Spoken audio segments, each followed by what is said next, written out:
distinguished ladies and gentlemen, I'll adopt the existing protocol. Please just give me 1 minute to allow other participants that will be moving out, so not to distract us. So please, if you are not in our panel and in our session, please can you exit the hall? And if you're remaining here, please can we move closer?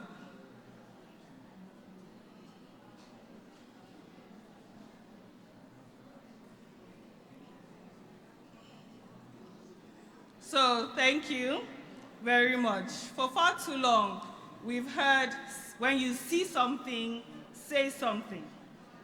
But then how do we know what to say?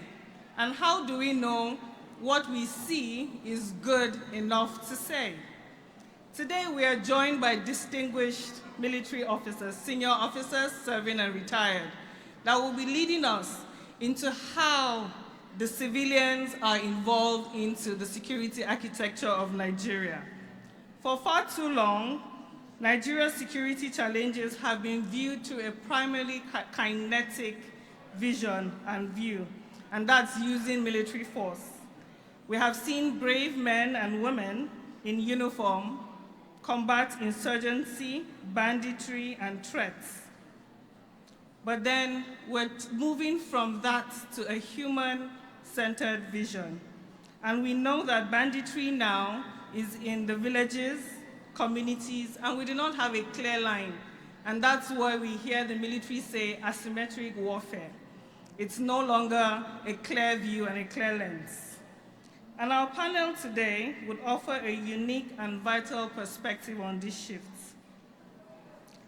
We're here with them, pioneers in their field, brave soldiers, and they have worked with citizens in Nigeria, not out of chaos, but together, partnership. We're going to be interrogating the strategic partnerships today and how citizens provide intelligence, support the legitimacy needed to defeat non-state actors. And our discussion today will move from the traditional us versus them to a we perspective. So over the next few minutes, we'll be talking about peace through partnerships, civilian inclusion in Nigeria's security strategy through a military lens. My name is Ringichi Taboki, and I have the privilege to moderate the first of its kind at the Gender Summit, the first panel that we're seeing military officers here. In fact, some people were asking, are we safe? And I said, very safe. This is the safest place you should be. So please join me in giving a warm welcome to our esteemed panelists. And in no specific order, I'll be inviting to the stage Rear Admiral Olubankole, Chief of Defense, Civil Military Relations, Defense Headquarters. You're welcome, sir. We can do better than that. Next on stage is Air Vice Marshal Air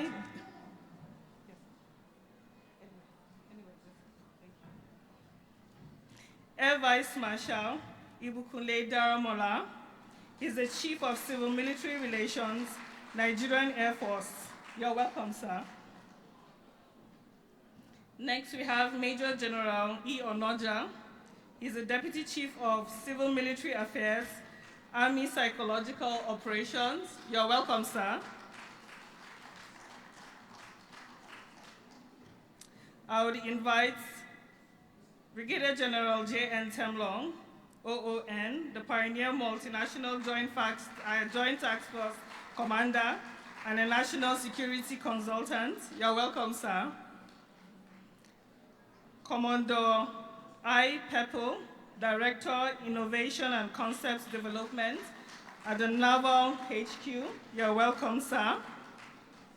And we have a privilege to have the only lady in our midst.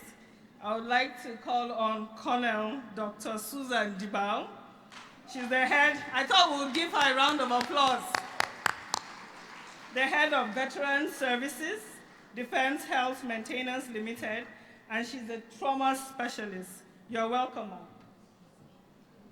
Yes, to the end, yes.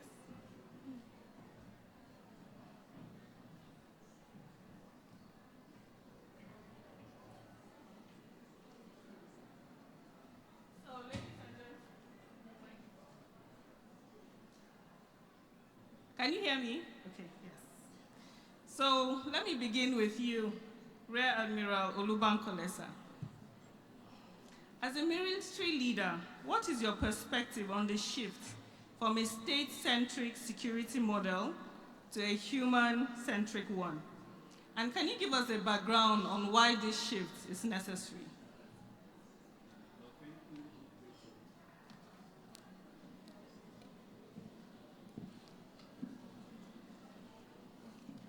Can we have support here? This is fine. Okay. Thank you, moderator, and thank you for inviting us here. It's been a pleasure. I was just, when I came in, I saw Mr. Mr. Ufot. He was a lecturer of mine in one of my organizations, and I never forgot that lecture. More than 20 years ago, I never forgot it before. So thanks for inviting us. Basically, to the question, why the shift? Pre-Cold War, security used to be territorial security. We are defending the border, and that is why initially they said military, they've sworn to protect the territorial integrity of nations, countries. But there's a shift now. Warfare has come to stay inside territories. For example, Nigeria now, we are not fighting anybody outside the border. We are fighting people inside our territory. We are fighting people in our communities. So that is what has led from that shift from security being territorial now to security being internal. And that is why the UNHCR also redefined what security means. We're talking about human security. Because unfortunately, now in the last 15 years, and I really mean unfortunately, as the CDS will say, we are fighting a largely insurgency in a largely civilized area. So you're actually fighting your neighbors. You need to keep survival of those people. So we are not talking about human-centric or human security. There are different elements. There's human security, there's environmental security, there's food security, there's health security, there's communal security. So boots on ground is just 1 out of 8 parts of security. So now we're talking about security is now an enlarged place. Because if you don't have food to eat, you will fight your next neighbor. If you don't have a place to stay, you will almost, so those are the things, and also education, because what is happening now is a lot of illiteracy and it's fueling, and that was why when the minister was talking about out-of-school children, it's something that the government needs to address as a matter of urgency. So there's a shift from border security now to human security. I hope that answers your question. Thank you so much. Thank you for putting it very plain for us to see that the enemy now is within, and that's where the fight has come to. So thank you for setting that background. And I'll go to you, General Temlong. As the pioneer multinational Joint Task Force Commander, and you have worked in communities and you got the unconditional surrender of the troops in Baga, then I'd want to ask, what specific civil-military cooperation initiatives did you use then to gather intelligence from the local population? And can you provide concrete examples of a successful project that you have led?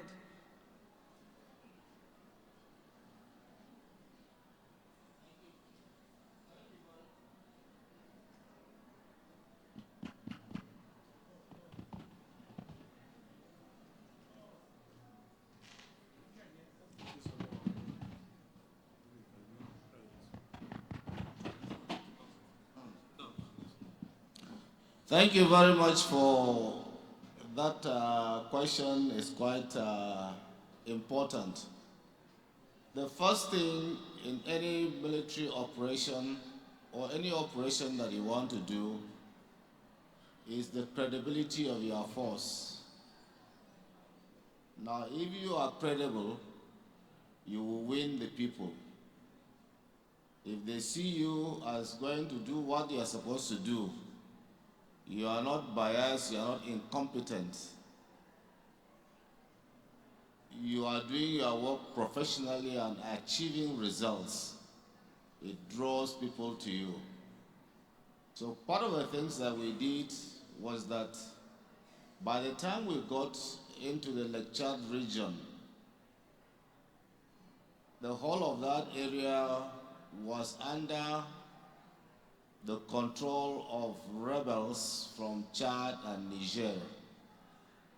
There was no governance at all, whether from the Nigerian side, from the Nigerian side, or from the Chadian side. And so the people had been completely dehumanized. It was a situation, since you are taking gender, let me just give a little bit of it. A situation where rebels will come onto an island and attack it,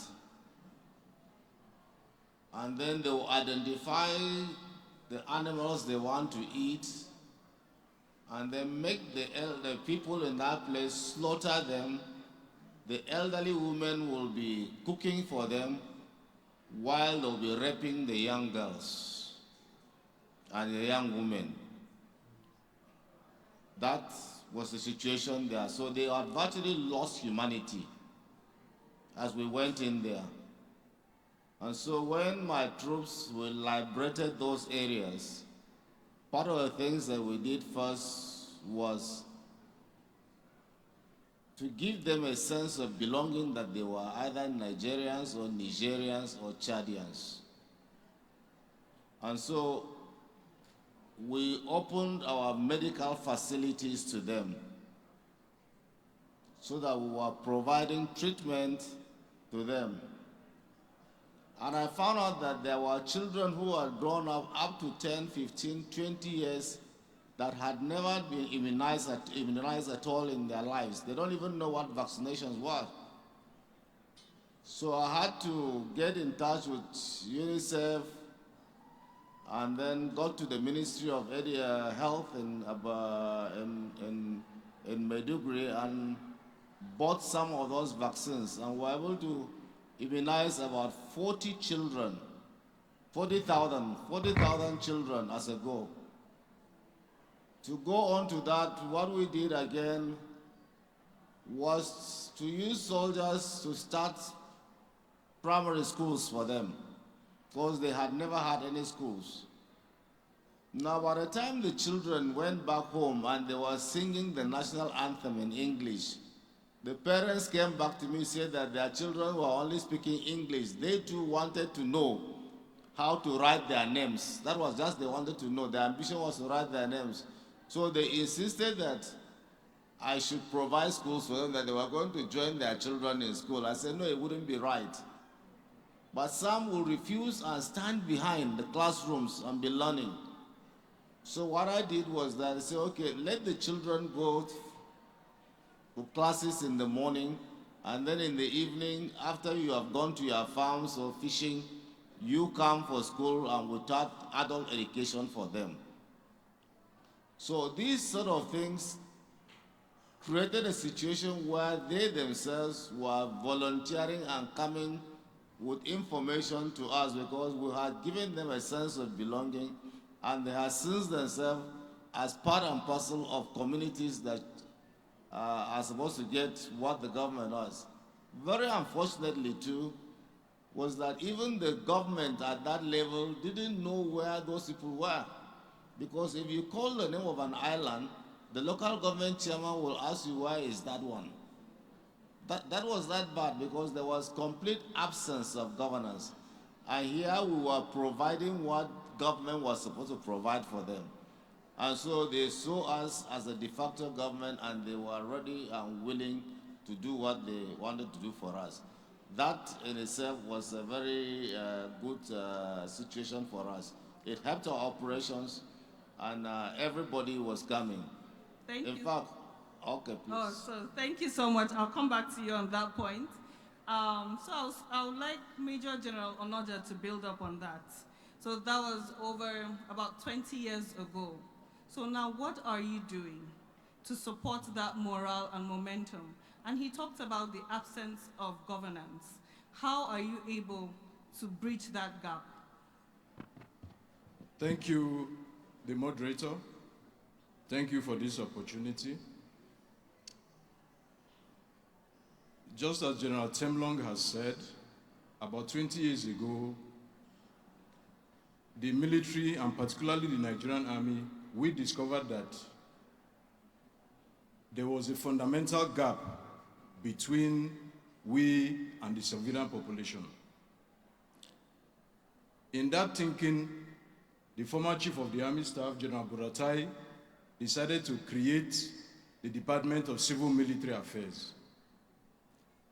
We consider that department to be very, very serious to our kinetic operations because that department focuses on non-kinetic operations. It was created 10 years ago, and gradually the department has maintained a momentum to ensure that we bridge the gap between the army and the military and the civilian population by taking the army to the communities. In doing this, there are several endeavors or activities that are being embarked upon by the Nigerian Army. One of these include ensuring that we build quick impact projects in the localities where we have security challenges. This has helped us to draw the civilian population in those localities closer, and so that we will have a handle on intelligence in order to conduct our operations successfully. You recall that the kind of warfare that we're engaged in now, it is not nation on nation as the conventional warfare which was prevalent after the Second World War, or for which most of us were trained for. We are currently engaged in asymmetrical warfare. And asymmetrical warfare is driven by intelligence. And where are we going to source this intelligence from? Is by getting closer to the civilian populace who have that information. And again, I also want to give a very live experience. As a colonel, I served in Mongunu in northern Borno State. And one day, we were in a convoy advancing towards Maiduguri. And as we got to one of the villages very close to Maiduguri, apparently elements of Boko Haram had surrounded the village and they were harassing the villagers, and all sorts of negative activities were going on. So immediately they saw our convoy approaching. They quickly notified us that there are Boko Haram in that village. I can't recall the name of the village now. It's been several years ago. But what happened was that immediately we entered our battle mode, advanced into the village. As we entered the village, we saw that the Boko Haram had gathered all the villagers in the town square. We tried to elicit information from them that, look, what direction did the Boko Haram go to? But between me and you, do you know that the villagers were so scared of Boko Haram, they refused to tell us. Why? Because they are afraid of reprisals from the Boko Haram. So what did we do? I had to use the eyes of the villagers to understand the direction that the Boko Haram went to. So we now set up a patrol team to go after them. Another aspect of the operation in the Northeast, and why it is very important for us as military to get close to civilians, is we discovered that in northern Borno, where I served, the civilian population do not really know who is military or who is Boko Haram. And that draws me to the issue of us, why we always emphasize on the use of our uniforms by civilians. You see, the average civilian, particularly in those areas where, let me use the word educationally challenged, all they see is men in uniform. So when you ask them a question, of course, they will tell you if they saw 10 men moving in with rifles, they will tell you, yes, we saw 10 men, but they don't know that they are giving the information to the adversary. So the adversary uses that information and causes havoc to us. So in the Department of Civil Military Affairs in the Army Headquarters, our mandate is to bridge that gap, and we do that by conducting sensitization programs on a quarterly basis to different parts of the state of the country. Last month we're in Ibadan, last week we're in Kefi, next month we are going to Owerri. Earlier in the year we're in Asaba, we have also been to Kano. All this in a bid to create the necessary atmosphere in order to bring the civilian population closer to us. We have helplines that you can get in touch with us in case you have any information or any challenge that you have with any military personnel. We have helplines. I think our helpline is 193 on the toll-free line. We have a Facebook handle. We have so much that we are doing in such a way that to draw the civilian population. In fact, on Friday, I am going to hand over a primary school that I just built in my ancestral home. So that as they resume school, either next week or upper week, the children in that locality can begin to use that school. Because we understand that education is the key to raising a progressive and modern society. Thank you Thank you so much, General Noja, for those examples, and thank you that you're building on what was left 20 years ago. So we know that onward, upward is what the Army is doing. I'll come to you, Air Vice Marshal Dawero Molasa. What roles do communities play in intelligence gathering? General Noja, General Temlong too mentioned and talked about intelligence gathering, and especially for air attacks, which you know that the Air Force works on. So how do you build the capacities of your informants? And as General Noja said, that the civilian population is afraid of reprisal. So how do you protect your civilian population, and how do you secure them from the fears of reprisal attacks? Okay, thank you very much, the moderator, distinguished guests. Let me thank the organizers for inviting us to this very critical discussion, this session. I believe it will translate into positive benefits as relates to the security of this our great nation. Just following on from what Rear Admiral Bankole, the question he answered about the change in what security really means nowadays, and the fact that the majority of conflicts which nations are involved in are internal. They are symmetric in nature, irregular warfare that is located within civilian populations that makes the environment very complex. And that's where the issue of civil-military relations, civil-military cooperation, CIMIC, has been heightened to a level where it has become one of the major key enablers to success in terms of ensuring security and most of all ensuring peace and building peace. And so that's where the issue of quick impact projects, activities to win hearts and minds, citizen engagement, ability to build trust within the civilian population is very critical. And that's why over the years, right from the time the former Chief of the Army Staff established the Civil Military Affairs branch in the Nigerian Army, the Navy and the Air Force followed suit because it has been realized the level to which non-kinetic operations, because it goes beyond bombs and bullets when we are talking about human security. The people are afraid of other things that do not relate to bombs and do not relate to bullets, and their safety and security and well-being go beyond those things. And that's where these efforts that General Temlong and General Noja talked about It is in conducting such activities, engaging with the citizens. We know that the median age, and that's where the issue of youths come in, about 63%, from my understanding, of the Nigerian population are youth, and that's supposed to double by 2050. Median age is about 19.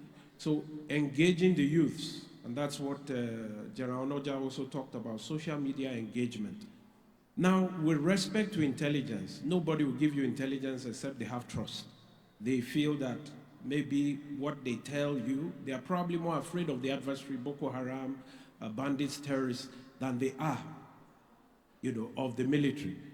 And so that is why we continue.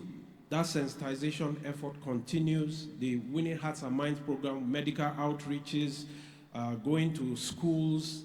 We have air component commanders and commanders of the various joint task forces going to schools and actually teaching, meeting the parents of the children, engaging in schools. So apart from even building schools or renovating schools, putting boreholes within communities, we are also engaging physically with them to see the problems that they have. Those kinds of overtures build trust. Like you mentioned, for all the services have civil military relations desk officers across the country. There are human rights desks where you can contact where there are issues, not just within the theater, but across the country, and indeed even gender desk officers for reporting of all those things. So these officers in the various theaters are responsible for ensuring that there's a level of engagement with host communities, constantly meeting with them, with the leadership and with the community. The idea is to build trust apart from doing these activities so that intelligence will flow, and that will enable us to conduct our operations. For the Nigerian Air Force in particular, because of the lethality, the precision of air power, and the impact that it can cause, there has been, like I said, it's a very complex environment where you have the adversaries well embedded within civilian environments. So in order to conduct air operations, you need precise intelligence. You need to know where the adversary is so that your munitions will not cause harm to civilians. And so we have scaled up. Part of our civil military relations activities is to develop a civilian harm mitigation action plan so that incidents of harm to civilians do not occur. We're trying to limit it to 0 level so that the people that we are sworn to protect do not inadvertently get affected by our operations. So intelligence is key to this, but regulating our own operations, enhancing our intelligence processes, ensuring that our targeting cycles are precise in order to deconflict between civilians and the terrorists, and even civilian environments upon which their lives depend, and environments where the terrorists are known to exist. So all of these activities are just aimed at ensuring that we are precise in line with international humanitarian law in our operations, while at the same time ensuring the protection of civilians, because ultimately our goal is to ensure that Nigerians are secure and that they can live a progressive life without any form of fear. Thank you. Thank you so much, sir, for telling us that the civilians are the people you're out there to protect. There's a narrative that says that the military does not care about the civilians, but we thank you so much for letting us know that you must get precise intelligence for that to happen. So I will be coming back. We've heard from the Navy, we've heard from the Air Force and Army. I'll come to Commander Pepple to talk about how you deal with intelligence at the coastal areas and how you stop reprisal attacks. And we know there's a lot of banditry, vandals, pirates. How do you get information from those at the coastal areas, and how do you protect citizens there? Thank you for your question. Just like my colleagues have just said, the Navy are also not left out. They are into carrying out quick impact projects to engage with the communities, leaders in peace building, dialoguing with them to ensure that there is peace in the community. We also empower the youth in terms of employment, and also encouraging them that those are qualified to be able to have the opportunities to join the Navy so that they can be able to serve and also to protect the system. Likewise, the President Chief of Naval Staff also gone ahead to commence the Quick Impact Project, that which is empowering most of the officers from different communities to be able to give back to their community in terms of solar panels, renovation of schools, building of hospitals, carrying out medical rhapsodies, to encourage this youth not to go into any vices or anything. Like we said, most of the Navy operations are within the riverine operations.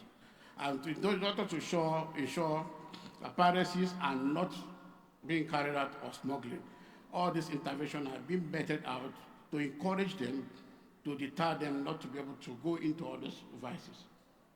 Thank you so much. Thank you so much, sir. So I'll go to the only woman here on the panel. And we've laid the foundation of insecurity, but we'll be looking at the psychosocial aspects of insecurity. As a trauma specialist, ma'am, in what ways has prolonged exposure to violence, displacement, and insecurity in Nigeria affected the collective trauma of civilians and also your officers too? So what's the long-term consequences of this type of trauma? Thank you so much for that. And thank you for saying the only woman. I want to appreciate every woman seated here because it is an opportunity. So many women never had this opportunity to sit and listen to insecurity that matters much to us women. Because when it happens, the men run and leave us with the children. And we take over the home, the community, the society we belong. So today, appreciate yourself that you have listened, that there is military-civil relationship. Thank you. About the prolonged trauma. Anybody, that even the plate fell in the kitchen, you feel scared. Talk less of a woman and a child listening to the sound of a bullet passing through her head. There is a big trauma. And that trauma has led much women into lack of trust. We don't trust anybody anymore. Who do I tell my problem to? I was in the Northeast from 2/15 to 2/18 February. I wasn't in an office. I was where I could listen to what women say. Is it about the rape? That is a trauma. Is it about the displacement? That is a trauma. Is it an IDP camp that you are there with your child and there is no toilet, no water? You know what it is for a woman.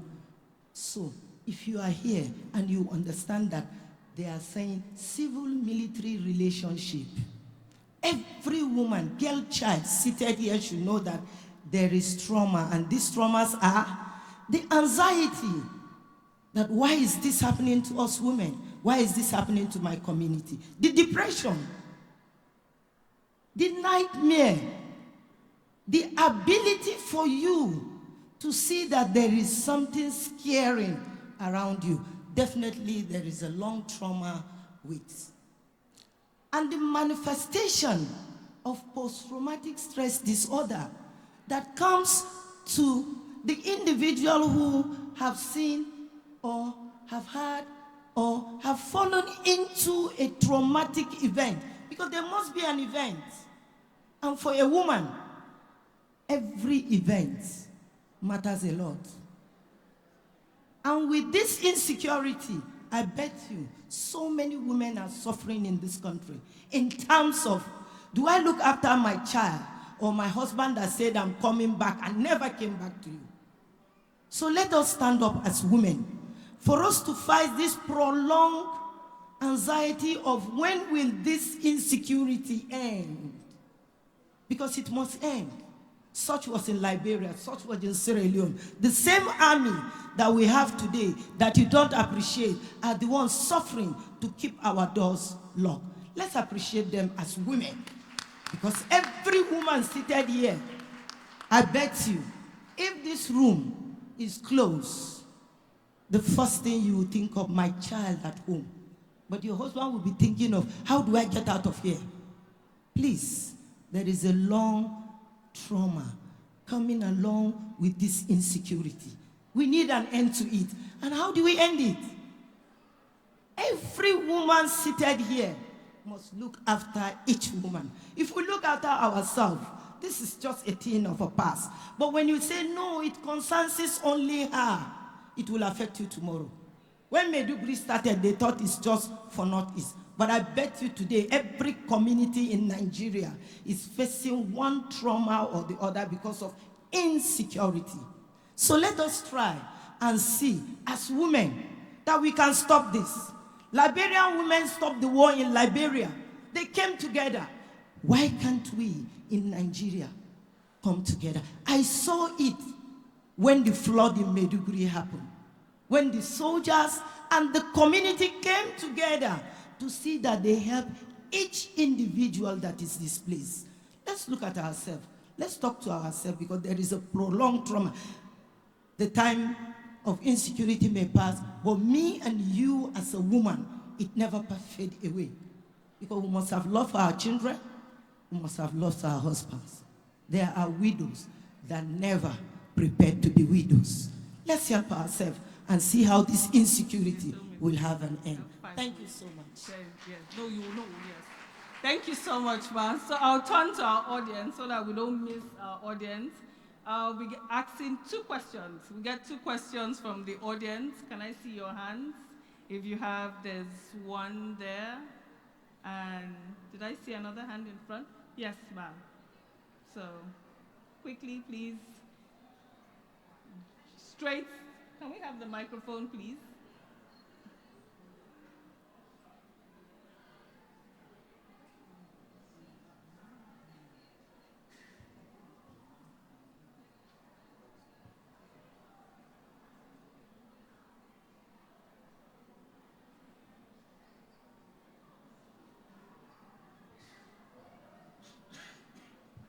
All right. Thank you to everyone, and I am really privileged to be here and to hear from all these amazing speakers.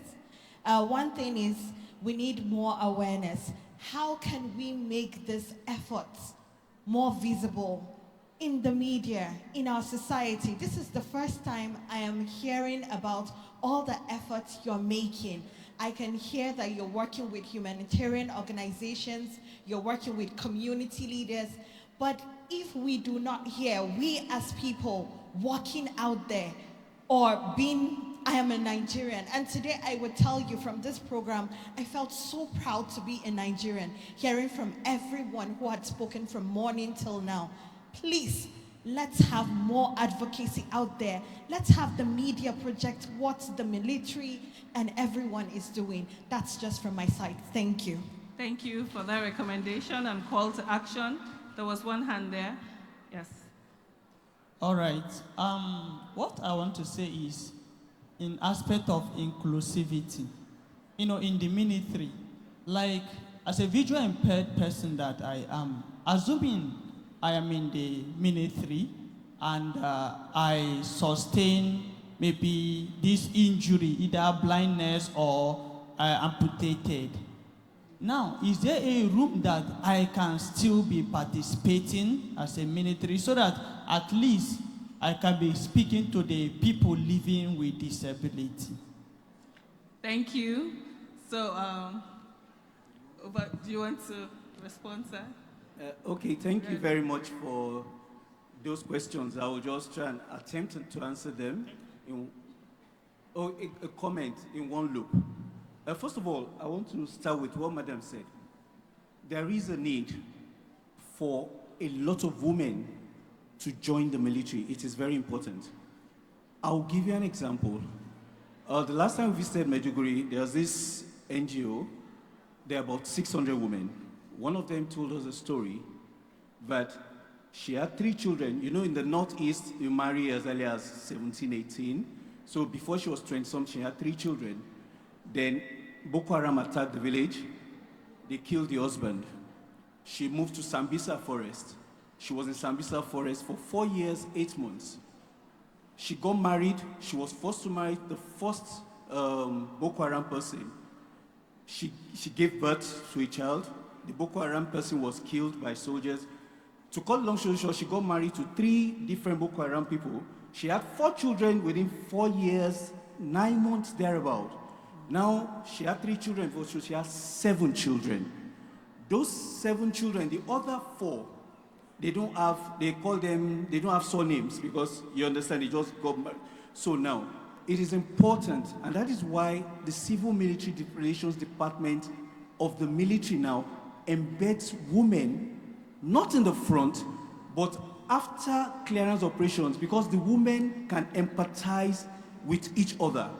So they understand the language, because, especially because of culture. Some women may not want to talk to men, but they can talk to their fellow women. It is important that women join the military. Secondly, the military now have civil military relations and civil military affairs department because of all these all these issues. So for that the women themselves can be embedded in the front to help to preach this kind of thing. Then for the inclusiveness, we have gender desk, both the Army, the Navy, the Air Force, and also now, because inclusiveness is not only about gender, it has to be with people living with disabilities and all other things. But there is restriction because the military, you have to run you understand, but we are trying to find a way so that the military does not discriminate in any way. So that is what we are trying to do. We are trying to sensitize. And also, let me inform, from the recruit to the major general or the general, the military is sensitizing everybody now on what they call human security, on what they call civilian harm mitigation, and other aspects of security. And that's why the CDS ensures that they escort farmers to farm, ensures that they do medical rhapsody, because that is the collectivity of what security is. It's not only boots on the ground. And that's what I want everybody to know. Now, the dimensions of military or warfare is now changing now. There's more of empathy. There's more of communal engagement. There's more of knowing how do people survive. That is what we're looking at. Thank you very much. Thank you so much, sir. So we hear empathy, community engagement. You would agree with me that we would need another session. We will need to keep here more and more, and unfortunately time is up, but permit me to allow my panelists to give a closing statement, call to action or commitment. And I'll start with you, Colonel Dibal.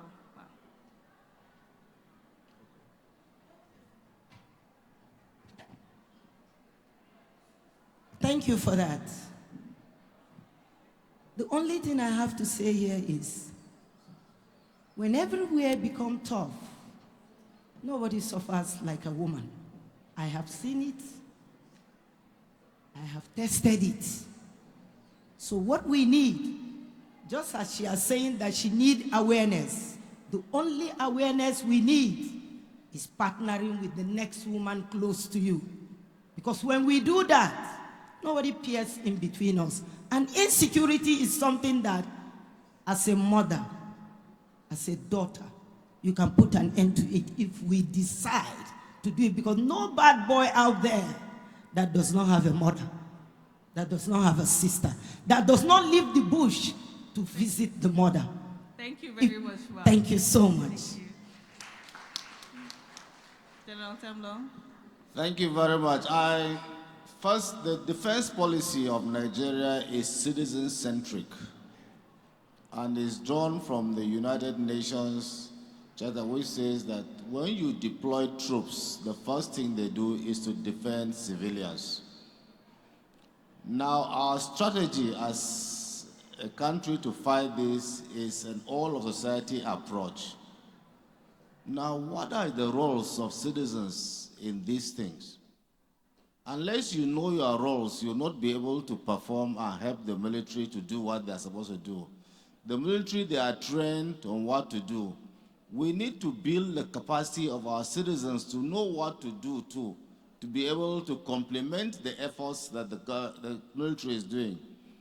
We need to train our society to be resilient, because there are marginal communities out there that are not close to security posts. So how do they survive in those areas? How do they link up with the national security architecture? How do they pass information that this is this? What are the telltale signs in their community that they see there's an imminent danger coming to them? They should be able to pick these ones and send them across. So we need to do that. But the problem is that governance is key. You will see that our local government chairmen, the governors, and the rest are the ones who are vested with this responsibility of working along with the military and other security agencies to build the resilience and the capacity of their citizens. And so everybody has to be involved. If today Nigerians say we want to end this insecurity in this country, it will end. Yes, if Nigerians stand and say it will end, it will end. It's just because we allow the few who are terrorizing us to have the upper hands. But when we dare them, we will win. Thank you very much. Thank you. So, in fact, I have been told that We have time to. to have gone over time. Yeah. So you'd agree with me and would plead with you, sir, would work with the Policy and Innovation Center to have another session like this, perhaps also bringing you to have a course to train, and let's see what we can do with the military so that the civilians would know their role. So thank you so much for your service, sir. Thank you so much for what you have been doing for Nigerians. We go to bed because of you, and thank you very much for your service. Thank God you. bless you, sir. God bless Nigeria. So I'll ask the board group to photo. please come Yes, up please. for a group photograph. All right. Thank you very much. Please, a round of applause for them. Thank you. So while they are taking the group picture, it is time for lunch. Lunch is now being served. So for those who have got their wristbands, if you walk out of the hall to your right, I'm sure there are ushers that would direct you on where to get your lunch. And if you do not have a wristband, if you don't have a wristband, you can stay put, and then we'll direct you on where to go in just a few minutes. For the VVIPs and the VIPs in our midst, please note that your lunch is being served at Obudu Restaurant. All right, so please, if you ask any of the ushers, I'm sure they can guide you on how to get there.